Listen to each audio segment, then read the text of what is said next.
శ్రీ రామకృష్ణ ప్రభ ఛానల్ను చూడండి, మాసపత్రికను చదవండి.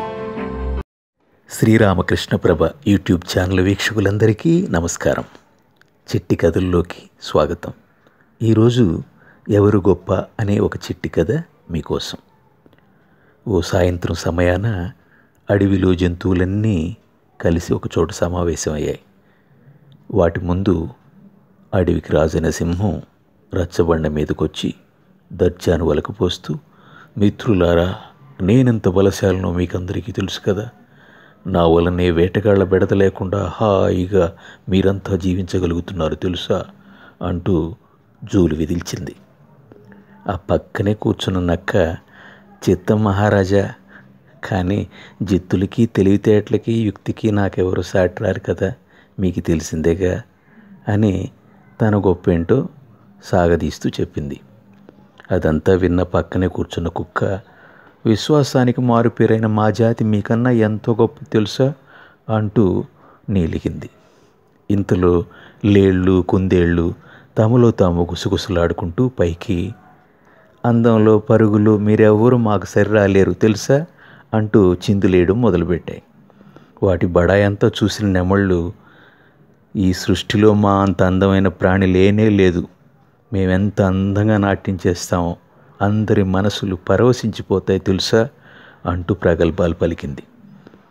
ఈ మాటలన్నీ వింటున్న చిలుకలకి రోషం పొడుచుకొచ్చి, పంచదార పలుకుల్లాంటి మాటలు మాట్లాడాలంటే మేమే మాట్లాడాలి, ముచ్చటైన ముద్దు ముద్దు మాటలు మాత్రం మా చిలక జాతికి సొంతం కదా అని తల ఎగరేశాయి.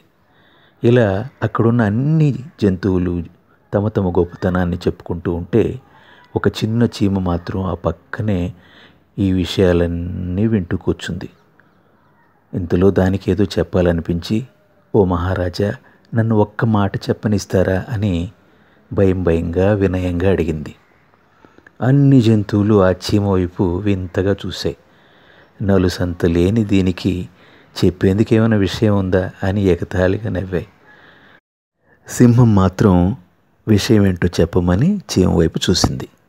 అప్పుడు చీమ, ఓ మహారాజా, ఇక్కడ అందరం ఇలా కూర్చొని ఎవరికి వారు నేను గొప్ప అంటే నేను గొప్ప అని తెగ సంబరపడిపోతూ మాట్లాడుకుంటున్నాం, కానీ మనల్ని అందరినీ తన గుప్పిట్లో పెట్టుకొని ఆటాడిస్తున్న ఈ మనుషులు ఎంత గొప్పవారో ఎప్పుడైనా ఆలోచించారా? మరి అలాంటి మనిషి కూడా నిరంతరమైన శ్రమ, పొదుపు, ఐకమత్యం అనే విషయాల్లో మా చీమల్ని ఆదర్శంగా తీసుకుంటున్నారంటే మరి మా సంగతి ఏంటి మహారాజా అని అసలు విషయాన్ని తాపీగా చెప్పింది. చీమ చెప్పిన మాటలు విన్న అక్కడి జంతువులన్నిటికీ ఒక్కసారి మతిపోయినంత పనైంది. అవి తమ వివేకానికి ఎంతో సిగ్గుపడ్డాయి. చీమ చిన్నదైనా పెద్ద మాట చెప్పిందని అన్నీ అర్థం చేసుకున్నాయి. అప్పటి నుండి ఇక ప్రగల్భాలు పలకడం మానేసి ఎంతో కలివిడిగా బ్రతకడం నేర్చుకున్నాయి. అదండి చిట్టి కథ. చిత్రమైన విషయం ఏంటంటే, ఈ సృష్టిలో చిన్న పెద్ద తేడా లేకుండా ప్రతి జీవికి ఒక ప్రత్యేకత ఉంది. వాస్తవంగా అన్నిటికీ అంతటి ప్రత్యేకతను అందించిన ఆ దైవాంతే కదా అసలైన గొప్పతనం అంటే. కాబట్టి ప్రతి ఒక్కరూ అనవసరమైన గర్వానికి, అహంకారాలకి పోకుండా, గొప్పతనాలనేవి ప్రదర్శించకుండా సమభావంతో, సామరస్యంతో అందరితో కలిసిమెలిసి మెలగడం అనేది ఎంతైనా సముచితం. లోకా సమస్త సుఖినో భవంతు. ధన్యవాదాలు.